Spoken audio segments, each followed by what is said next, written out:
curhat nih soal kerjaan dan urusan kampus. Sorry banget Mil, aku lagi di luar, ada meeting. Bentar aja ya. Bosku dateng Mil, udah dulu ya. Dah. Hayo, ngaku deh, kamu sering kan ngalamin kejadian kayak gini? Pas pengen curhat, sobat kamu lagi sibuk level dewa. Tapi tenang aja, ada Kak Daniar Dara Fainsya, Associate Psychologist Romansa.id dan Ibunda.id yang siap jadi rental pundak kamu sebagai muda. Kuy, dengerin Deep Talk tiap hari Kamis jam 2 siang via on air dan streaming Jux Radio Kalimaya Baskara. Share juga pertanyaanmu via Instagram @kalimaya_Malang ya. Curhat asik bareng Deep Talk aja. Anti galau-galau klub kalau kamu curhat bareng Kak Daniar Dara Fainsya, Associate Psychologist Romansa.id dan Ibunda.id di Deep Talks Bear Buddha. So stay tuned on 102.1 Kalimaya Baskara FM, the new hits power.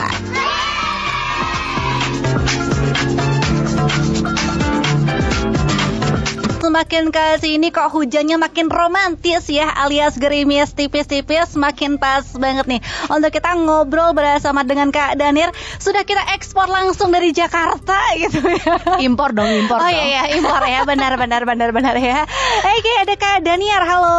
Hai, Nisa dan juga semuanya muda akhirnya merasakan studionya Kalimaya Baskara FM. Aduh, seneng banget ya hari ini. Gimana perasaannya balik lagi ke Malang? Ternyata sering ya ke Malang ya? Nggak tahu kenapa, mungkin karena tarikan Kalimaya ya, jadinya kok akhirnya 3 bulan ini cukup sering gitu kan pulang ke Malang. Tapi akhirnya pas berjodoh kita ketemu siang ini di sini hari ini. Yang pasti untuk Setia Muda bala-balanya Kak Daniar gitu ya, yang biasanya kita ada by phone, insya Allah ada ya Mbak ya. By phone sekarang kita langsung hadirkan live di radio Kalimaya Baskara FM spesial untuk menyapa kamu semuanya di akhir bulan. Saatnya untuk kau banyak-banyak berdoa semoga kiriman duit orang tua segera datang gitu ya. Di tanggal 23 November 2023. Tapi kalau semisal kita boleh memilih, mending rekeningnya yang dingin atau hatinya pasangan kamu yang dingin. Agak sedikit menusuk hati ya. Tapi beneran nih Kak Daniar gitu ya, mungkin juga Setia Muda lagi istilahnya lagi happening banget, lagi shock banget sama suatu peristiwa gitu ya, pasangan suami istri yang sang istri ternyata kabur karena atas perlakuan suaminya yang mungkin juga kurang berkenan di hatinya begitu ya. Nah, itu mungkin bisa jadi tanda-tandanya adalah sudah dalam tahap fase love cold, alias cintanya sudah dingin gitu ya, nggak seanget ketika zaman pacaran mungkin, atau mungkin awal-awal pernikahan. Nah, pakarnya nih, wejangan-wejangan alusnya bakal keluar lagi Setia Muda. Bersama dengan Kak Daniar kita bakal bahas tentang tema love cold. Nah, ini kayaknya kalau es krim, es puter, es durian enak nih Mbak, dingin gitu kalau ya. Kalau dingin enak ya. Enak bener loh. Tapi kalau semisal perasaan cinta, aduh, jangan-jangan berujungnya nggak enak-enak nih. Apa tuh Mbak love cold? Jadi sebenarnya bener ya kata orang. Katanya kalau orang menikah tuh nggak cuman butuh cinta gitu sebenarnya ya gitu. Jadi mungkin ada fase-fase pernikahan yang awalnya kita setelah menikah jadi newlywed gitu ya, atau pengantin baru, di mana itu honeymoon phase, pasti kita indah-indahnya gitu ya, seneng-senengnya. Tapi habis itu kita punya anak, pasti punya tantangannya masing-masing. Anak toddler, anak balita, anak kita SD, terus lahirlah adiknya, kita punya 2 anak, lahirlah anaknya jadi remaja gitu kan, terus kita punya 3 anak misalkan, itu pasti punya tantangannya masing-masing. Akhirnya lama-kelamaan peran kita sebagai pasangan yang kita idam-idamkan dulu ketika kita menikah itu hilang, luntur lah seiring berjalannya waktu, karena kita merasa bahwa peran kita sebagai orang tua tuh yang jauh lebih dominan dibandingkan peran kita sebagai suami atau sebagai istri. Itulah kenapa kepuasan pernikahan itu menurut riset semakin bertambahnya usia pernikahan tuh semakin menurun sebenarnya. Jadi mungkin love cold ini yang Nisa sebutin love cold itu tadi bisa terjadi ketika kita mulai menyadari adanya luntur peran nih sebagai pasangan. Kita sebagai suami, kita sebagai istrinya suami kita sebagai suaminya istri kita, itu yang mulai hilang. Kita ingatnya bahwa kita tuh ayahnya anak-anak atau kita ibunya anak-anak gitu, bukan kita istri atau pasangan dari pasangan kita masing-masing. Oke, nah ini dia perlu digarisbawahi sudah tadi itu, karena sudah ke distract dengan segala macam permasalahan rumah tangga yang kayaknya makin numpuk gitu ya. Betul. Jadi dikesampingkan di atas urusan anak-anak gitu tentunya. Nah, Kak Daniar, mungkin juga teman-teman aku juga banyak curhat gitu ya. Kayaknya ketika sebelum menikah pasanganku istilahnya lebih sayang, lebih romantis dan segala macam. Kok tiba-tiba berubah ya? Yang asli yang mana nih gitu kan? Dalam artian apakah dia yang sebelum menikah atau mungkin bahkan sesudah menikah. Nah, kalau kita menentukan hal seperti itu, bagaimana menjawabnya, Kak ya? Mungkin kayaknya dia punya ini ya, kepribadian ganda atau gimana gitu ya. Bahaya juga ini. Enggak, sebenarnya enggak kayak gitu. Tapi mungkin karena kalau dulu di awal pernikahan fokus kita tuh cuma satu mungkin ya. Dan mungkin secara karir kita belum terlalu menanjak lah karirnya gitu kan ketika di awal usia pernikahan. Tapi semakin lama kita karirnya semakin oke, semakin dewasa, mungkin kita urusan punya bisnis misalkan, terus anak juga semakin besar, akhirnya fokus kita tuh nggak cuman ke kehidupan pasangan kita masing-masing. Sehingga bukan berarti suami kita tuh berarti yang aslinya begini ya. Mungkin dia ketika fokusnya satu aslinya memang seperti itu, tapi ketika kita punya prioritas fokus yang lain, akhirnya jatuhnya dia bukan tidak mencurahkan segala energinya untuk satu pasangan yang seperti dulu ditunjukkan di awal pernikahan. Mungkin seperti itu ya, karena aku juga nggak ngobrol nih sama temannya Nisa gitu ya. Aku nggak tahu seperti apa kasusnya, tapi biasanya seperti itu sebenarnya bukan karena orangnya berubah atau misalkan ngapa-ngapain gitu ya, asalkan tidak melakukan hal yang negatif juga ya, maksudnya nggak melakukan kekerasan dalam rumah tangga, tapi kalau misalkan tetap bisa mencurahkan sebenarnya berperilaku positif kepada pernikahan ini, tapi mungkin tidak seromantis dulu, mungkin kali ini love language-nya beda. Wah, betul banget, kita kupas lagi nih masalah love language gitu ya. Jadi istilahnya kalau di sinetron tuh banyak banget statement-statement para istri, kamu berubah mas gitu ya.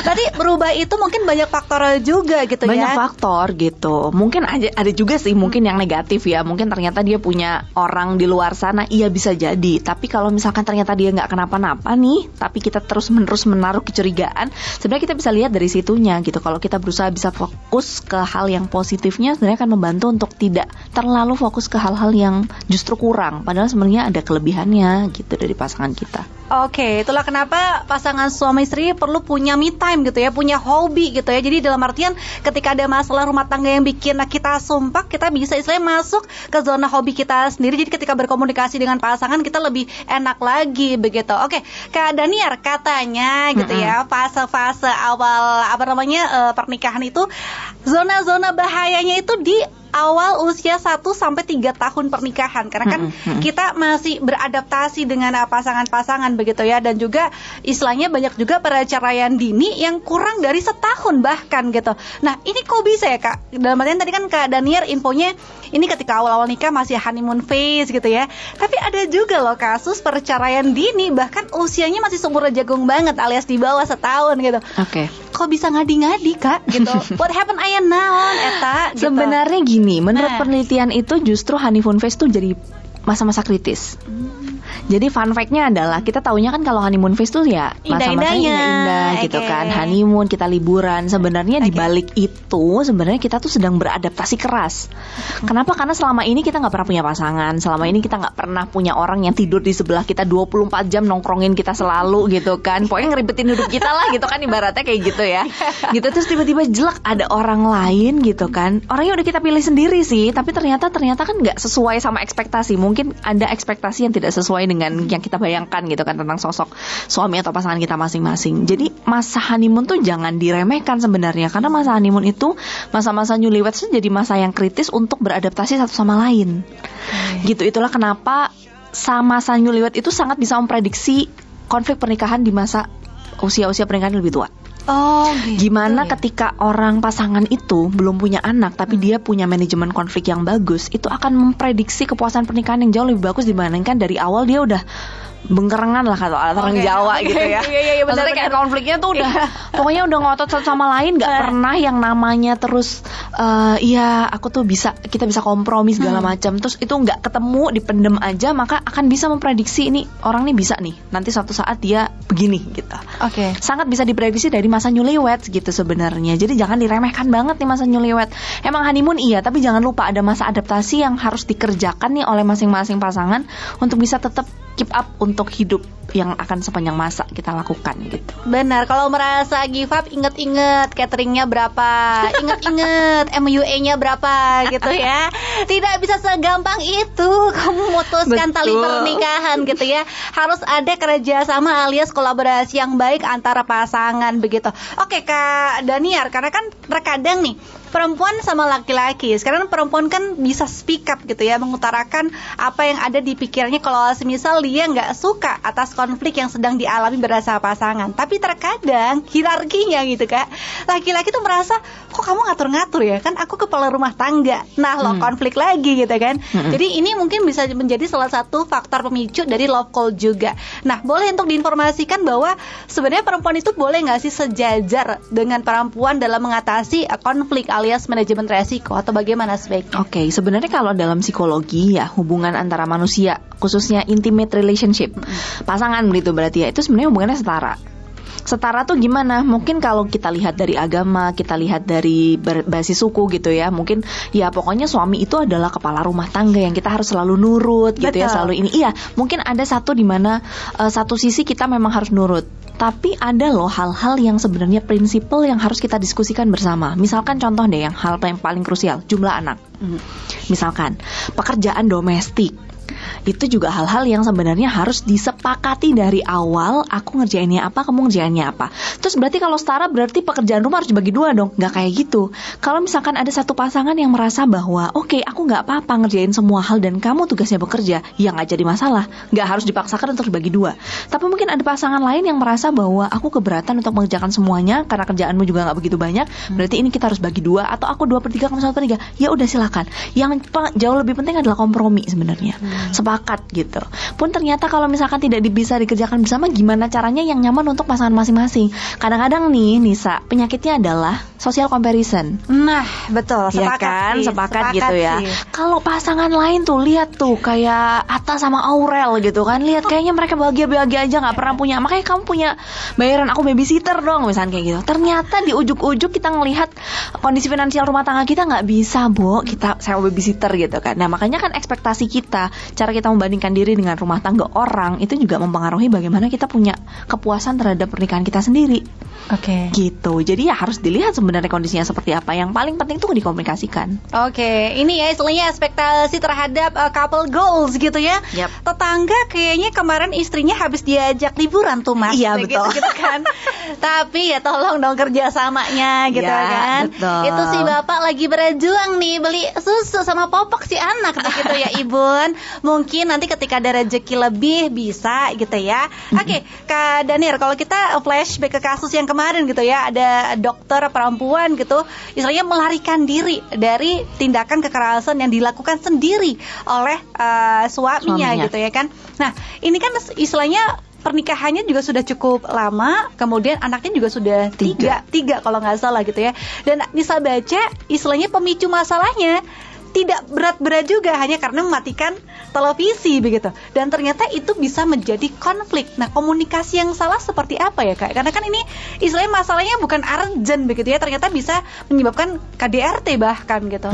Kok bisa dipetik gitu aja? Kita sebenarnya nggak tahu ya kronologi yang terjadi dalam rumah tangga dokter tersebut dengan suaminya itu seperti apa. Tapi biasanya kalau sudah melakukan KDRT dan berulang, kalau dari visum udah seluruh tubuh loh. Oh iya? Ya, itu berarti kan tidak hanya terjadi baru pertama kali gitu ya. Kemungkinan banget ini baru kesempatan nih si dokter untuk bisa kabur dari rumahnya gitu kan, untuk bisa melaporkan kejadian yang sudah dia rasakan kepada suaminya. Kenapa bisa seperti itu? Karena kalau pernikahan tuh kompleks banget. Kayak kita udah pernah bahas ya Nisa. Jadi kalau pernikahan itu banyak banget yang dipikirkan untuk memutuskan kita lanjut atau bertahan, kita lanjut atau berpisah gitu kan. Jadi apakah memang hanya satu masalah itu? Aku nggak yakin. Sama dengan love call deh. Kenapa sih orang bisa merasakan hambar gitu kan dalam hubungan? Sebenarnya nggak mungkin ujuk-ujuk tiba-tiba tuh hambar. Pasti ada triggernya, 1 nggak keselesaikan, 2 nggak keselesaikan, 3 sampai bertahun-tahun, akhirnya ujuk-ujuk hambar. Bom waktu ya, bom waktu. Sama sebenarnya kayak gitu. Jadi kalau kita merasa bahwa misalkan ada perlakuan dari pasangan kita yang buat kita nggak nyaman, tapi kita diam aja, ya mungkin pasangan juga nggak merasa bahwa itu adalah hal yang salah, sehingga dia tetap melakukan itu gitu kan. Itu bukan hal yang berarti harus aku berhenti untuk lakukan ketika pasanganku merasa bahwa itu adalah hal yang baik-baik aja. Itulah kenapa harus dikomunikasikan gitu. Tapi kalau sudah kekerasan ini udah lain hal sebenarnya. Sama kayak abusive relationship yang kita bilang waktu itu, karena sudah ada siklusnya yang membuat orang itu akhirnya sulit untuk keluar. Sulit banget untuk keluar dari situ, apalagi pernikahan. Karena pernikahan itu ada value-value struktural, misalkan merasa bahwa dalam agamanya tidak boleh berpisah. Faktor anak, anak ntar punya bapak siapa misalkan. Nah kayak gitu kan jadi hal yang sulit untuk diputuskan. Kalau mungkin bagi orang netizen gampang bilang, bego banget sih kayaknya, harusnya pisah aja lari gitu kan, nggak usah cabut laporannya misalnya kayak gitu. Iya kita tapi nggak tahu sebenarnya di baliknya tuh apa. Gitu Gitu ya, sang istri ini masih mempertahankan kondisi rumah tangga ya berarti ini nggak tahu cuman dia sedang berencana untuk mencabut laporannya loh. Baiklah. Itu yang sebenarnya nggak tahu. Bahkan juga kemarin kan sempat yang aku bilang sama Nisa juga ada yang namanya Stockholm Syndrome juga. Stockholm Syndrome itu bilang bahwa akhirnya orang-orang yang merasa korban abusive relationship ini akhirnya entah kenapa kena Stockholm Syndrome yang akhirnya bisa lagi lo lihat kebaikan dari pasangannya. Masih memaafkan gitu ya, forgiving terus gitu ya. Dan itu yang nggak dirasakan oleh kita sebagai netizen. Karena kita hanya tahu kulit luarnya saja, begitu ya, nggak tahu dirasakan sang istri, loh, sang gitu. anak. Kita nggak pernah tahu yang namanya mengalami abusive relationship. Jadi kalau untuk ngejudge harusnya nggak gini dong, harusnya nggak gitu tuh sangat nggak bisa banget. Baiklah, nih contohnya di luar kasus yang ini gitu ya Kak. Mungkin kita juga tidak mengerti konflik sebenarnya yang terjadi seperti apa sehingga sang korban mencabut laporannya gitu. Tapi bagaimana ya menata hati kembali, ibarat kata kan ini cermin udah pecah belah gitu ya, mau ditambal kayak gimana lagi retakannya masih ada gitu Kak. Dalam artian bagaimana ya sang korban bisa jadi cowok atau mungkin cewek yang mengalami kekerasan dalam rumah tangga, kita bisa kembali baik berkomunikasi. Karena kan kita memaafkan mungkin iya, tapi kita inget loh gitu kan. Nah itu bagaimana ya? Jadi kan trust issue ya. Ya trust issues pasti betul, gitu kan. Betul. Jadi namanya trust issue. Kalau dalam pasangan, aku selalu meminta orang-orang yang punya trust issue, apalagi mungkin bertahan dengan pasangan yang lama ya. Pelakunya gitu pasangan pelakunya gitu. Itu traumatis gak sih? Traumatis iya, dan pasti kebayang-bayang. Makanya tadi memorinya kan nggak mungkin dicongkel untuk hilang, ya kan? Sampai kayaknya kita punya anak cucu pun kita pasti inget loh every single details, mungkin namanya, titik komanya gitu kan. Kalau misalkan kemarin ada yang cerita tuh, iya aku pernah mergokin chat di handphone suamiku nama ini. Dia ketrigger kan? Fotonya inget, namanya inget gitu kan, titik komanya tuh bahkan inget. Jadi dia akhirnya setiap lihat handphone suami dia nggak mau. Karena ketrigger tadi. Ya, karena dia takut untuk melihat hal yang sama. Sebenarnya gimana caranya? Harus bikin kesepakatan baru. Harus diyakinkan dulu komitmen pasangan masih mau melanjutkan hubungan ini atau enggak. Gitu ya kan. Dan kita lagi-lagi yang selalu aku pengen kuatkan konsep dirinya adalah korban. Jangan merasa bahwa ketika kita diperlakukan seperti ini itu tuh karena salahnya kita. Karena itu akan rentan banget dialami oleh korban-korban abusive relationship gitu kan. Kita harus tahu bahwa dia itu dengan sepenuh hati menyadari dia ingin melakukan ini gitu, bukan karena kesalahan kita sebenarnya. Ya kan gitu kan, kadang-kadang ya deh aku berhak dibeginikan karena memang aku banyak kurangnya. Padahal tidak ada satu kesalahan pun yang boleh disamaratakan dengan kekerasan ataupun ya hal-hal yang di luar norma gitu kan, melanggar norma gitu. Itu nggak boleh sama sekali. Jadi satu, dikuatkan konsep dirinya, terus kemudian yang kedua harus bikin agreement baru. Kalau kamu masih mau komitmen nggak? Kalau masih mau berarti apa yang harus membuat aku merasa hubungan ini secure lagi? Misalkan setiap perempuan yang ngechat ke kamu, misalkan kamu harus cerita. Misal contoh, ini juga nggak bisa disamaratakan dalam satu pasangan dengan pasangan yang lainnya ya. Kayak misalkan gini deh Nisa, aku dan suamiku tuh selalu tahu location dia ada di mana. Tapi mungkin bagi pasangan lain, posesif banget sih gitu loh. Posesif banget sih. Nah lagi-lagi kalau kita melakukan compare, perbandingan dengan pasangan lain, aku akan merasa bahwa oh iya ya aku berarti bukan istri yang baik ya. Enggak, tapi ini versi pasangan kita yang membuat kita merasa saling secure untuk hubungan ini. Dan pasangan setuju untuk melakukan hal itu ya. Pasangan setuju karena kita sudah melakukan agreement baru di situ gitu kan. Nah mungkin versi pasangan lain beda lagi nih gitu. Ada mungkin pasangan yang merasa bahwa setiap 5 menit kamu ngabarin, nggak masalah. gitu kan. Kamu keren, kamu Nggak masalah loh. misalkan gitu kan, karena mungkin dia juga merasa bersalah gitu kan. Misalnya kayak gitu. Tapi ya kalau 5 menit parah banget sih ya. Parah Tapi misalkan setiap 1 jam kamu harus kasih tahu aku di mana. Misalkan kayak gitu. Itu contoh-contoh aja yang mungkin nggak harus diikutin ya, tapi ibaratnya harus ditemukan agreement baru untuk membuat kita sebagai korban utamanya gitu ya merasa secure lagi sama hubungan ini. Karena seberapa banyak minta maaf yang diucapkan oleh pelaku ketika memang dia masih mau berkomitmen, dia nggak akan menunjukkan bahwa dia nggak akan mengulangi itu lagi. Oke, actionnya yang kita lihat gitu Actionnya ya. dan waktu yang menjawab. Betul, Gitu kan. betul, Maksudnya betul. kita kan nggak akan tahu nih dia udah minta maaf sih, tapi apakah 10 tahun lagi dia tidak akan melakukan itu lagi? Ya nggak tahu. Benar. Preventif yang bisa kita lakukan adalah bikin undang-undang dalam pasangan ini gitu kan. Undang-undang dasarnya begini nih. Berarti kalau besok kamu melanggar pasal 1, ya sudah, kamu yang memang berniat untuk melanggar karena kita udah punya undang-undang. Oke, jadi kita harus clearkan dulu gitu ya. Kita kasih bold lines, red line juga, batasannya seperti apa, agreement baru. Karena kita istilahnya kembali memulai fase kehidupan yang baru gitu ya. Karena Ya, tadi sudah betul. kayak Kebayang-bayang lagi betul, kan gitu ya Kak betul. Daniel ya. Semakin seru, semakin menggigit ini topiknya ya. Nisa juga pernah gitu ya membaca suatu istilahnya peristiwa atau mungkin fenomena tentang pernikahan sama banget sama judul lagunya Raisa, Nyaman Tak Cukup. Istrinya udah kurang apa, cakep, kaya, tajir, baik, soleh, masih aja ada konflik-konfliknya gitu kan. Nah, kira-kira menanggapi lagu ini Nyaman Tak Cukup, apakah betul Ibu? Kalau kita kaitkan lagi sama yang tadi yang kita bilang love cult tadi ya, itulah kenapa nyaman, hambar kali ya, begitu-gitu aja kali ya. Karena kita gitu punya ya. tantangan juga gitu Benar, dalam benar. pernikahan. Tapi sebenarnya hidup itu pasti ada tantangannya loh. Serius pasti ya. Iya gak sih? Kayaknya dalam fase kehidupan manapun, entah kita misalkan baru nikah, entah kita adaptasi dengan keluarga mertua, misalkan tuh ada tantangannya. Terus abis itu kita punya anak kita mau sekolah, milih sekolah, ada aja tantangannya. Pasti kayaknya dalam fase kehidupan tuh pasti ada tantangannya. Tapi mau gak kita melibatkan pasangan untuk menikmati tantangan itu bersama-sama gitu. Kadang-kadang kita merasa kita yang paling sengsara gitu kan, kita yang paling berjuang dalam pernikahan ini, sedangkan kita nggak bisa melihat apa sebenarnya effort yang dilakukan oleh pasangan kita. Ya akhirnya kita merasa bahwa mereka nggak melakukan apa-apa gitu kan sebenarnya. Padahal challenging life itu sebenarnya setiap hari kita lakukan gitu. Butuh tantangan apa lagi sih gitu sebenarnya. Kayak gitu ya. Tapi bagaimana kita bisa melihat persepsi di situ sih, perspektif bahwa sebenarnya ada loh tantangan yang sebenarnya membuat kita tuh bisa semakin meningkatkan keintiman satu sama lain. Sebagai pasangan tadi ya, seperti di awal, peran kita sebagai pasangan tuh yang jangan sampai luntur seiring berjalannya waktu usia pernikahan. Betul banget sih. Karena kan tadi itu terkadang salah satu pihak itu merasa kok kamu nggak peka sih gitu kan. Nah, kita juga nggak ngerti nih apakah si pasangan itu ternyata sudah effort sebegininya loh. Mungkin si pasangan satunya kurang puas gitu ya. Nah kalau untuk masalah pasangan yang dikit-dikit baper nih Mbak, dalam arti kan tadi diinformasikan bahwa kalau ada masalah kita komunikasikan dengan secara baik-baik biar tidak jadi bom waktu. Tapi ketika pasangan kita pengen ngomong baik-baik, malah si sononya malah baperan, itu gimana ceritanya Mbak? Misalnya nih gitu. Jadi komunikasi itu tujuannya bukan untuk menyalahkan satu sama lain ya. Setuju ya. Jadi salah satu teori tentang komunikasi positif dalam pernikahan itu menyatakan bahwa poin yang paling utama adalah menghindari menyalahkan dulu.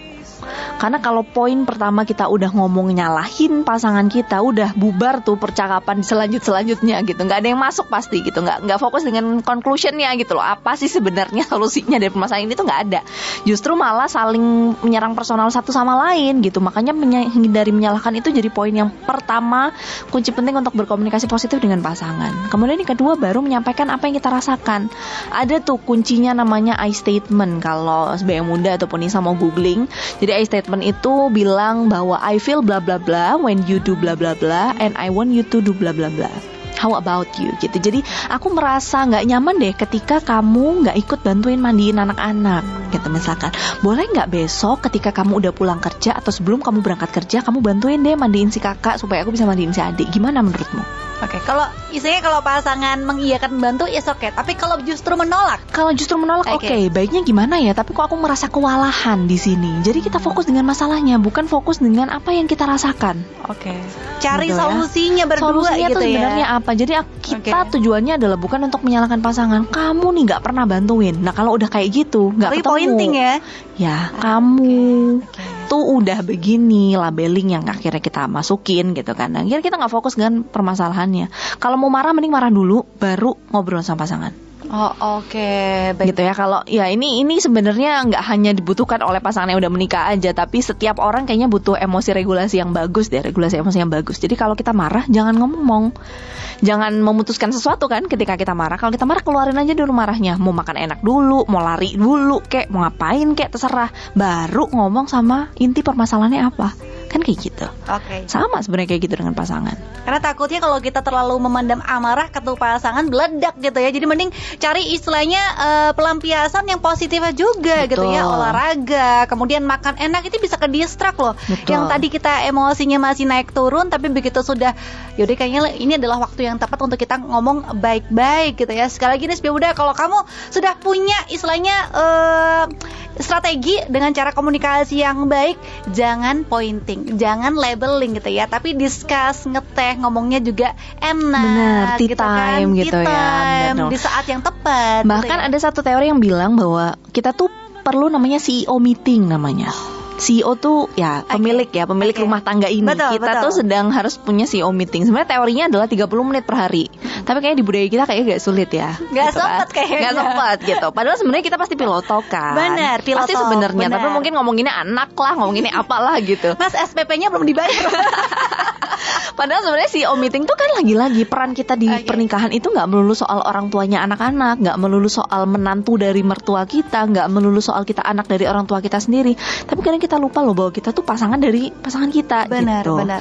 Apa nih yang harus kita lakukan untuk meningkatkan keintiman misalkan kayak gitu-gitu kan akhirnya membuat love cold ini bisa dihindari kan sebenarnya. Oke, jadi istilahnya kita harus bisa saling support satu sama lain gitu ya. Istilahnya bolehlah kita istilahnya reheal dengan pasangan sejenak tanpa anak mungkin gitu kan. Betul, Mungkin bisa. anak diboboin dulu gitu ya. Nanti kita bisa untuk me time bersama dengan pasangan. Yang pasti harus ada tadi CEO meeting 30 menit aja selama sehari, mungkin ketika makan bareng, nonton TV bareng gitu ya. Betul, bisa banget. Tapi harus ada omongan yang deep talk lah kalau kata anak sekarang benar. gitu Kayak ya. begini nih deep talk. Oh iya gitu benar, ya. kayak gini deep talk Kayak benar. gini nih deep talk gitu ya. Ya ketika sudah ada waktu berdua, ya jangan ngebahas harga beras naik gitu ya. Jadi harus intimate, tetap butuh ya. Harus disampaikan dan biasanya cewek-cewek jangan baper juga. Benar. Gitu kan, karena kita kan emang yang agak-agak suka mengundang emosi pasangan kita ya kan. Nisa ngaku deh gitu.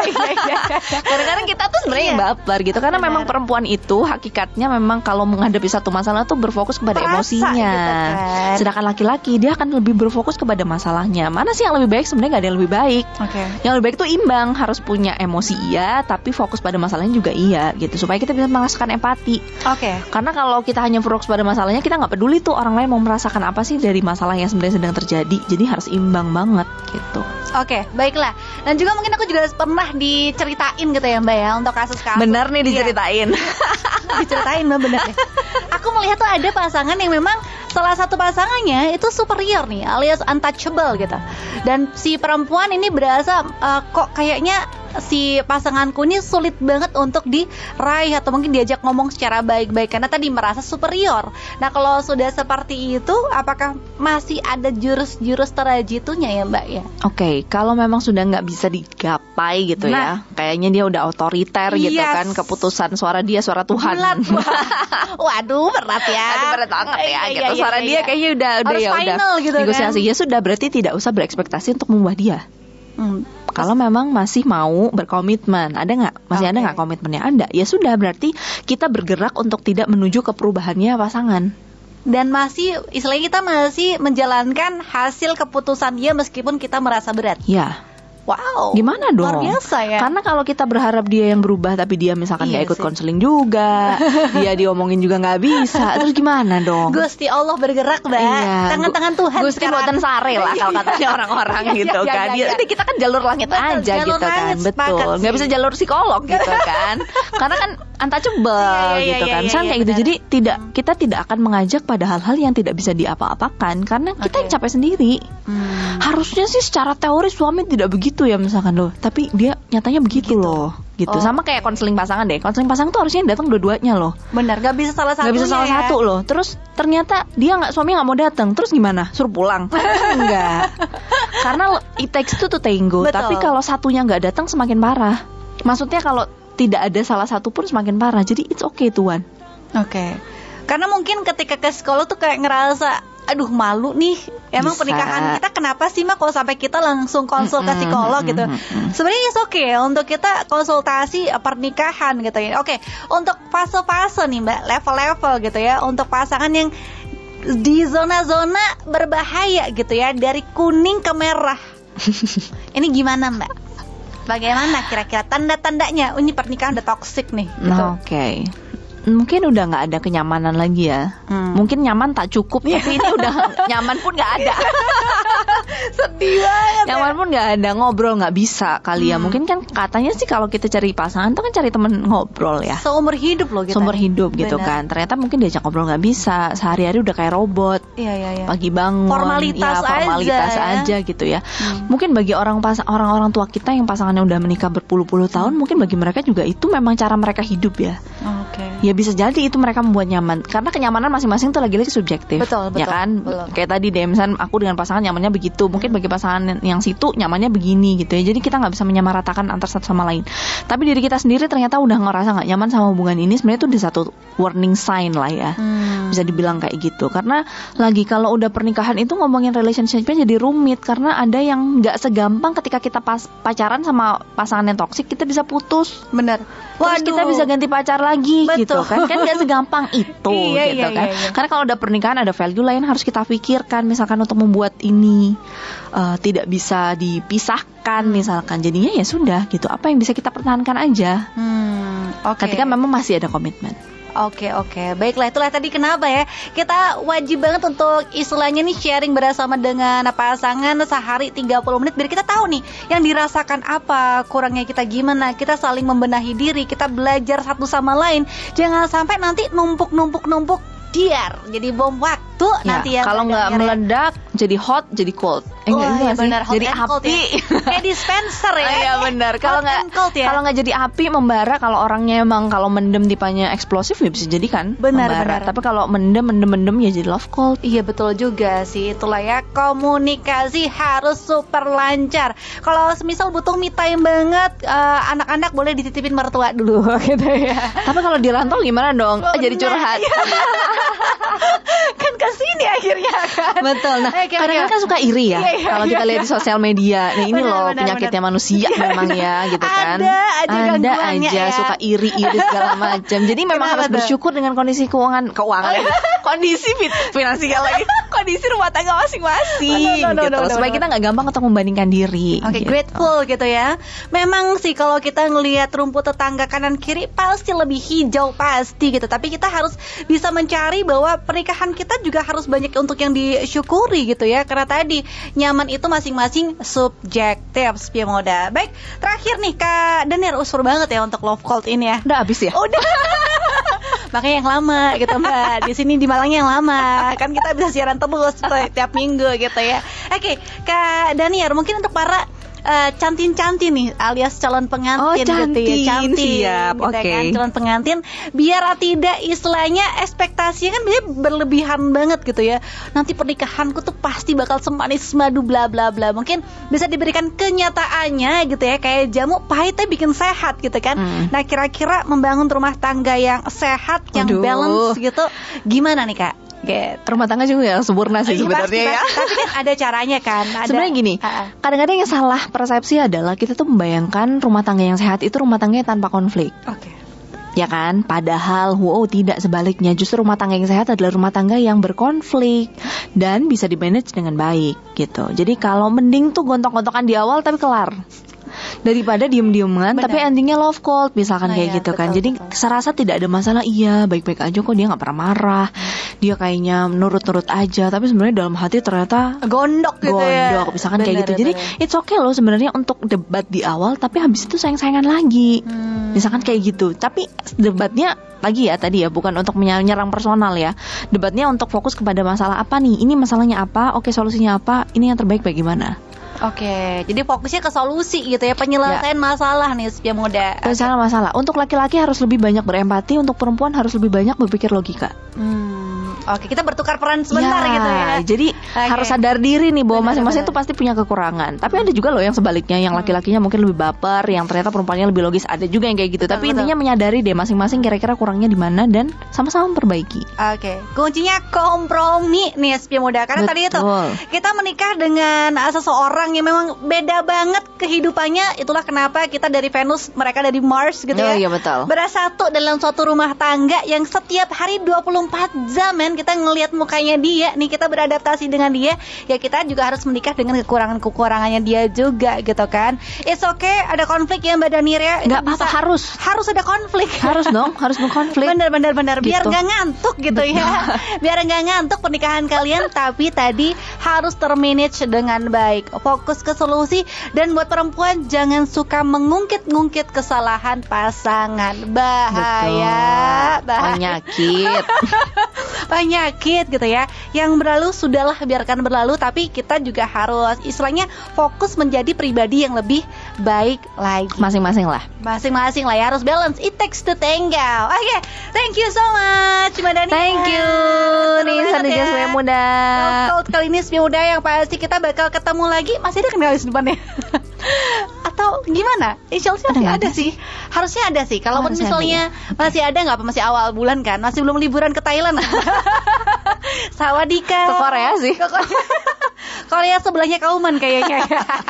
Kita bakal jumpa lagi di hari Kamis depan. Semoga Kak Daniel masih di Malang aja. Kalau masih di Malang berarti siaran lagi ya Mbak ya. Tapi kalau udah balik ke Jakarta berarti kita WhatsApp phone lagi. Oke. Terima kasih, semoga membantu ya Kak Daniel ya untuk tips and triknya tentang love code. Dan langsung saja diterapkan ke dalam kehidupan romansa kamu nih Spia Muda. Dan yang pastinya kita harus bikin love code kamu jadi anget-anget kayak STMJ. Cia, mantap sekali. Kalau gitu nih harus pamit. Dara Daniar pamit. Oke.